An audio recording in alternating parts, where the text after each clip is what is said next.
Whether you think you can or think you can't, you're right. Erin Lee here. I'm so excited to get into this with you for this week. This week is about acknowledgement, the key to healing and moving forward. All right. So, super excited about this. So, what we're going to talk about this week is what you resist persists, but what you acknowledge loses power over you, which is so good. When we talked about awareness, we talked about resilience, and now we're talking about acknowledgement, acknowledging all of it. And, it's all right. Let's get into this. So, the first talking point, because I could just go on and on. I love these topics and I love sharing this with you. And I really hope that this is inspiring you to just go deeper and deeper and deeper into what it is that you can do for yourself and the control that you have, regarding yourself and interacting with the world. And it's just really, really cool. All right. So the first talking point, acknowledgement versus suppression, right? So suppression stores pain in your body, creating stress and illness. And we've talked about that in the past, right? When I've held in the grief and the pain and everything else, and I suppressed it, it came out in the form of congestive heart failure when I did, when I got the shot, when I got that thing. And so acknowledgement allows energy to move and release. So when you acknowledge something's going on, right? So picture your energy going through your body and the energy all of a sudden gets stuck because now we're like, I don't want to deal with that.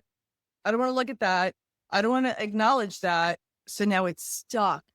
Again, it could be grief, it could be anger, it could be resentment, forget about it. Resentment causes so many different diseases, including cancer, rheumatoid arthritis, so many different things. So you want to release the resentment. But so the energy gets stuck, right? And then people get sick. So you want to release the energy. You want the energy to constantly flow and release, keep it moving. So pretending you're fine only deepens the wound. And that's so true. Again, it goes back to denial, what we talked about in the past. Pretending you're fine only deepens the wound. And talking point number 2, acknowledgement brings compassion. We need so much more of that in this world today. Compassion, grace, right? For other people, for ourselves, right? Forgiveness for ourselves and for other people. But how are we going to give it to other people if we can't even give it to ourselves? So, all right, acknowledgement brings compassion. When you honor your truth, you stop fighting yourself. I love that. Compassion replaces criticism when you admit what's real. Imagine that when instead of criticizing somebody else and judging and criticizing and commiserating and all that other stuff, it's so low vibe that you will attract to you, like attracts like, you will attract to you the people, place, and things that are also judging and commiserating and gossiping and all that low vibe stuff. And it keeps you small. And low vibe is also, that's when you attract things to you that you really don't want in life. And then you're dealing with more obstacles than if you raised your vibration to love, joy, and inner peace. And neutrality is actually the tipping point when you can get neutral. So you're not in the low vibe, like resentment, regret, remorse, guilt, shame, all that low vibe stuff. And do the work, the personal development work. And believe me, you'd rather do it through coaching than through a train wreck type situation going on, in your life. Do the personal development work. When you hit neutrality, that's the tipping point. And then you start to work your way up from there. When you can hit love, joy, and inner peace, it's a game changer in your life. Life gets to be fun. You're happy. You're enjoying the journey. It's not just about the destination and the outcome.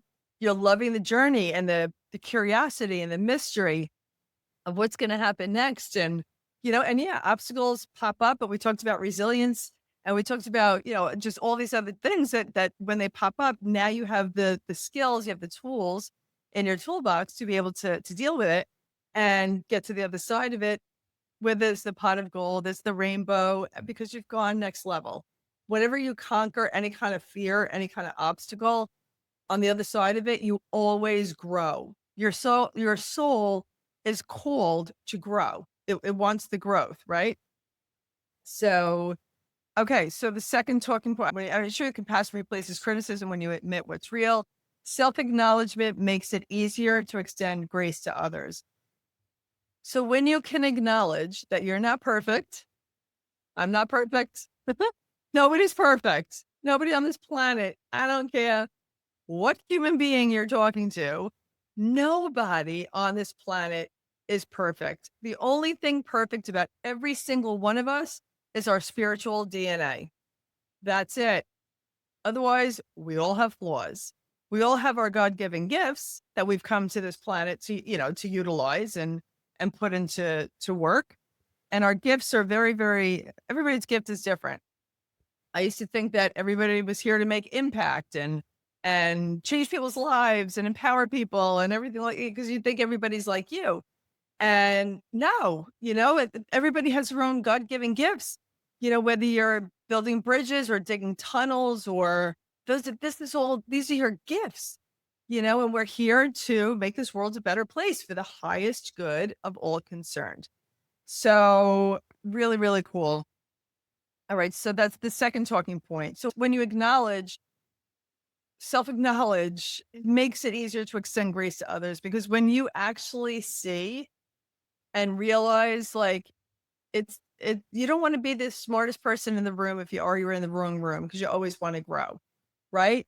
But if you feel that you have to be the smartest person in the room and you're creating a box around yourself where everybody else has to be small so that you can stay the big fish, you're not going to be able to, you don't have the space or the wherewithal to give the compassion and the grace that you could if you self-acknowledge that you're no better or any worse than anybody else. Nobody is any better or any worse than anybody else on the planet. I always say with the caveat, as long as you're following the golden rule, nobody's any better or worse. Everybody's got their gifts. Everybody's got their zone of genius, their experience, and what we bring to the table. Everybody in their own way. Everybody's unique, and again, when you can self-acknowledge, it makes it easier to extend grace to others. Okay, the third talking point, acknowledgement opens the door to change. I love this one. Healing begins when you stop denying what is. Change follows honesty. Once you name it, you can shift it. I love that. Change follows honesty. Once you name it, you can shift it. Because if you're not looking at it, if you're like, oh no, that's not there, denial, I'm back in denial again, and I'm not going to be resilient about getting out of denial, and I'm not going to be aware of it. Don't want to be aware of it. Like, I'd rather be in the status quo and not look at it and stay small and, and hurt myself and hurt other people because of the patterns that I developed. Because I'm wondering why I don't have enough money in the bank. And I'm wondering why, and asking yourself all of these questions based on all of the results. Because of this, you just don't want to acknowledge it. And when you're honest with yourself, when you get really, really raw and honest with yourself, it's so much easier to be honest with everybody else. And again, you don't have to be perfect. Nobody's perfect. Perfectionism is not a thing. Progress is amazing. Always striving for more and more progress. That's what life is. All life is daily steps. And tomorrow, more steps in the direction, hopefully, of your dreams, because you created that crystal clear vision for your life. You know where you are. You know where you want to get to. That's your North Star. And it's a series of steps. Your intuition is the breadcrumbs, right? Follow the breadcrumbs. And then if you go off track because the breadcrumbs, you took a wrong turn or whatever, there's always a lesson. It's not like win or lose, it's win or learn. So even if you get off track for a second, you'll learn the lesson that brings you back on track. And now you have more wisdom based on that experience as you go into your North Star to accomplish what it is that you want to accomplish. So, okay, the third talking point and the third bullet point that goes with this, life responds when you show up authentically. And authenticity has 400 times a higher vibration than love. 400 times higher. So that's how important authenticity is. It's like a tree. A tree, when you plant the tree grows. It plants its roots and then it grows. And it doesn't stop growing and say, I don't want to be too tall. Or it doesn't grow and say, I have too many leaves on that side, or my bark is too thick, or my trunk is not good enough. It doesn't do that. It literally, nature just grows into its fullest potential. We're the only ones that, as we grow, we self-doubt, we put ourselves down, the self-talk kicks in, the self-limiting beliefs, the self-doubt. We get out of alignment of who we truly are. We are consciousness. We are conscious creators.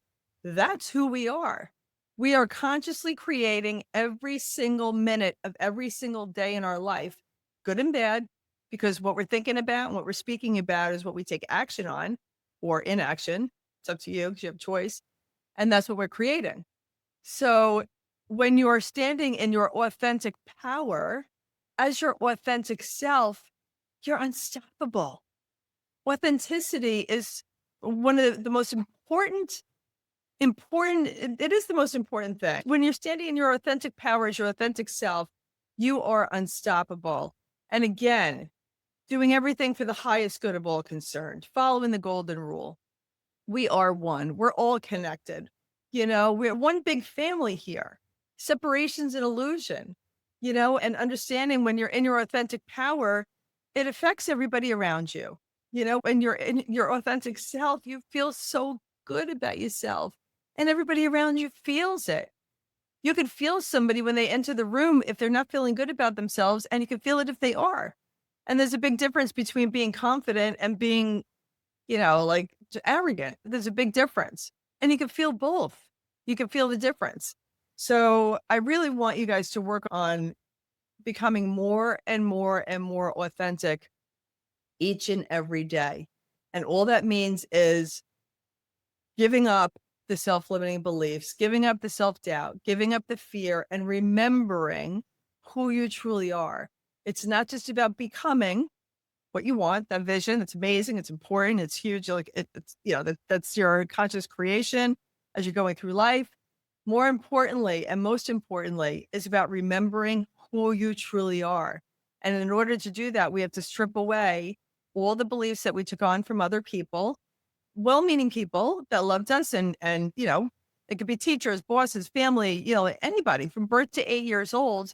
And it starts at home and then school and work, if you're young and not we're going out into the workforce, but I'm saying if you like doing chores and all these different things. And then as you get older, after birth to 8, but between birth to 8, your subconscious mind is like an open funnel.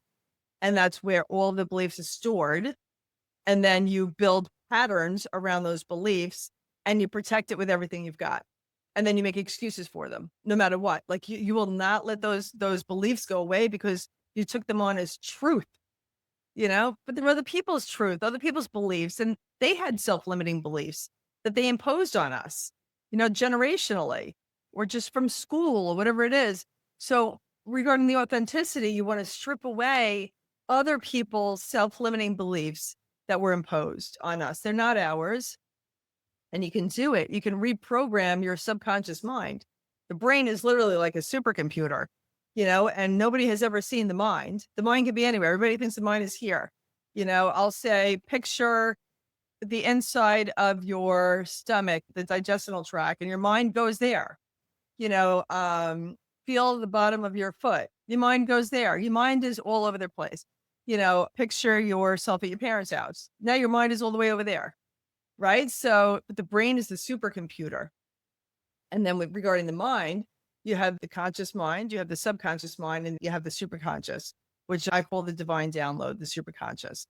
But getting back to authenticity, it's super important to be your authentic self and stand in your authentic power so you could be the amazing conscious creator that you are here to be, and acknowledge that, because that is the key to healing and moving forward. So, okay, I'll tell regarding a story from when back in 2002, I'm going to share something personal with you. So I had a miscarriage and I was devastated because, well, obviously anybody that has a woman that has a miscarriage, it's devastating. Excuse me. And it was right after my first son was born, and the doctors were shocked that I was able to get pregnant and have a baby. And they were like, "Oh my God, she's a miracle. It's a miracle baby." Excuse me. So then I had a miscarriage. I refused to believe that the miscarriage happened. And I wouldn't grieve the miscarriage. I kept saying they did it wrong. They did it wrong. And is it a coincidence that I'm choking right now? Coughing, as I'm telling the story because the grief comes up. Now I allow it to come up. And I couldn't talk for like, once I started to acknowledge the fact that it actually happened, I couldn't talk for days and weeks, and I was just in shock. And so I learned that now releasing the grief is so important, because when you hold on to stuff like that and you don't acknowledge that it's happening, going back to acknowledgement, and you don't acknowledge something happened or something is happening, it stores in your cells. And then, like I said to you earlier, your body will force you to deal with it. So now, these days, I've been working on releasing the grief, as those of you know who've been following me week to week. And it's a process, and it's an amazing process. And I feel lighter and lighter and lighter every single week. And again, I still have work to do regarding that miscarriage, which happened a long time ago, but there's still stuff there that I'm releasing. And because it was actually a 2.5. They said it was gestational trophoblastic disease, and it was a 2.5, not a 2.5 year protocol. That was by cancer, which was in 1991. This was a 2-year protocol because they said it was cancerous, and I had to go for chemo and stuff like that for this, what they called gestational trophoblastic disease. And because I was resilient and I also was aware and had a lot of questions, and I actually said, I need a second D&C, because they did a D&C. It was a 3-month pregnancy. I said, that's why the numbers aren't going down to normal, the hormone levels. And they thought I was just, some regular, I didn't know what I was talking about. Long story short, I insisted on it. And they tried to say that it was a new 3-month pregnancy, which was not the case at all. And they ran all the testing, and then they realized it wasn't cancer. I ended up getting those treatments for nothing.